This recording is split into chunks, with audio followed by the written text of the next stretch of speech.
আসতে একদিন মা তার জন্য দামি ব্যাগ ঠিক আছে সব ইকুয়াল এ দাঁড়া না এইগুলো জাস্ট এইভাবে দেখছি না ঠিক আছে।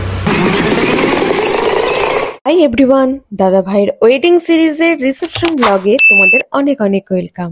ফটোগ্রাফার একদম সেন্টারে ক্যামেরা ফোকাস করে নিয়েছে আর আমরাও রেডি দাদা ভাইয়ের ভাত কাপড়ের অনুষ্ঠান দেখার জন্য।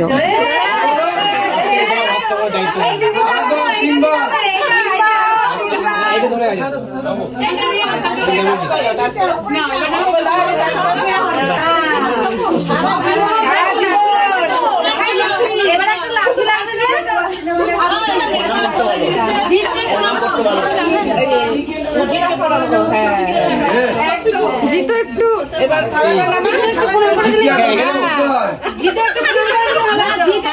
ইকুয়ালিটি ইকুয়ালিটি সব ইকুয়াল।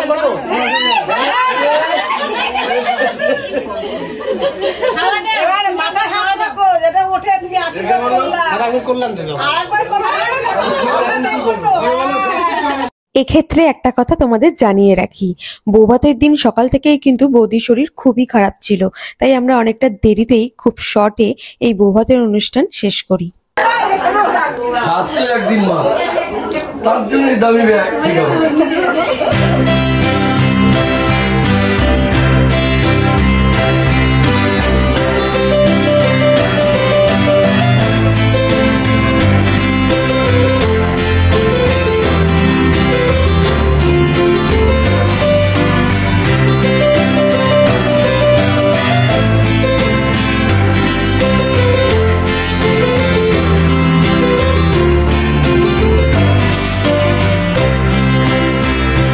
মেকআপ আর্টিস্টকে গাড়িতে তুলে দিয়ে আমি, মামা, মিমো, আমার দেওর, বুনু আমরা সবার শেষে চলে আসি ভবনে। এই ছিল আমার আর মিমো রিসেপশনের লুক।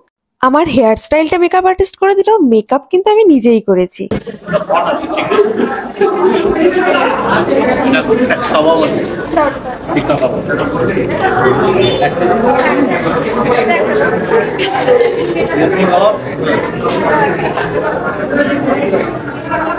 দাদা ভাইদের রিসেপশন হলটা ছিল দোতলায় আর খাবার জায়গাটা ছিল নিচে, তাই সিঁড়ি দিয়ে ওঠানামা করতে করতে বেশ খিদে পেয়ে গিয়েছিল। সেই যে দুপুরে খেয়েছিলাম, তারপরে সাজুগুজুর মধ্যে আর খাওয়ার কথা মাথায় ছিল না। এখন বেশ খিদে পেয়েছে, তাই চলে এসেছি এই স্টার্টার কাউন্টারে।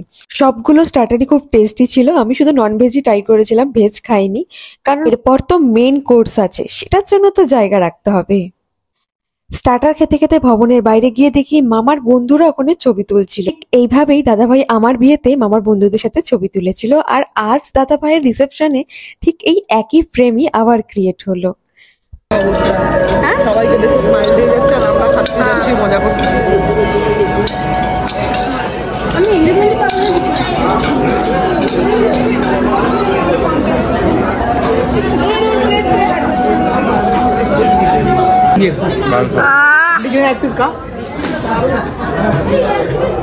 এখানে দাদা ভাই আর মিকি দাদা জমিয়ে মটন বিরিয়ানি খাচ্ছিল, আর আমারও খিদে পেয়ে গেছিল, তাই এই সময় আমিও খেয়ে নিয়েছি, কিন্তু সেটার ভিডিও করা হয়নি। এ দাঁড়া না এইগুলো জাস্ট এইভাবে দেখছি না ঠিক আছে। খাওয়া দাওয়ার পরে এখানে দাদা ভাই আর বৌদির ফটো আর ভিডিও শুট হচ্ছিল, আর সেটা আমি ক্যাপচার করে নিলাম। আর তারপরে সবাই একটু গল্পগুজব হাসাহাসি করে আমরা ভবন থেকে রওনা দিয়ে দিই বাড়ির উদ্দেশ্যে। তবে একটা কথা না বললেই নয়, দাদা ভাইয়ের রিসেপশনের বিরিয়ানিটা জাস্ট চূড়ান্ত ছিল, মানে খুবই খুবই খুবই ভালো।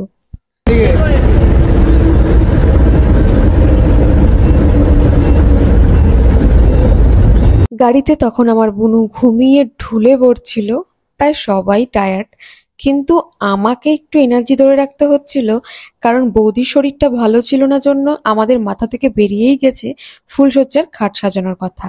এখন আমরা ঘরে গিয়ে কোনোভাবে খাটটাকে তাড়াতাড়ি রেডি করে ফুলসজ্জার নিয়মগুলো আমাদেরকে করে ফেলতে হবে। বাড়ি যাওয়ার আর তর সইছিল না, তার আগেই আমি চুল গুটিয়ে নিয়েছি, গয়না খুলে নিয়েছি, এখন শুধু যাওয়ার পালা। বাড়ি এসেই সাথে সাথে আমরা কয়েকজন মিলে 5 মিনিটের মধ্যে খাটটাকে এইভাবে রেডি করে ফেলেছিলাম।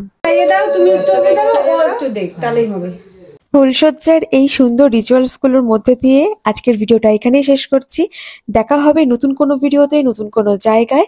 আর ভিডিও শেষে একটা কথাই বলবো, তোমরা বড়রা আশীর্বাদ করো যাতে ওরা এরকমই হাসি খুশি থাকে আর সারা জীবন যেন দুজন দুজনের পাশে থাকে, ভালো থাকে আর ভালোবাসায় থাকে। ওয়েডিং সিরিজটা কেমন লাগলো কমেন্ট করে জানিও।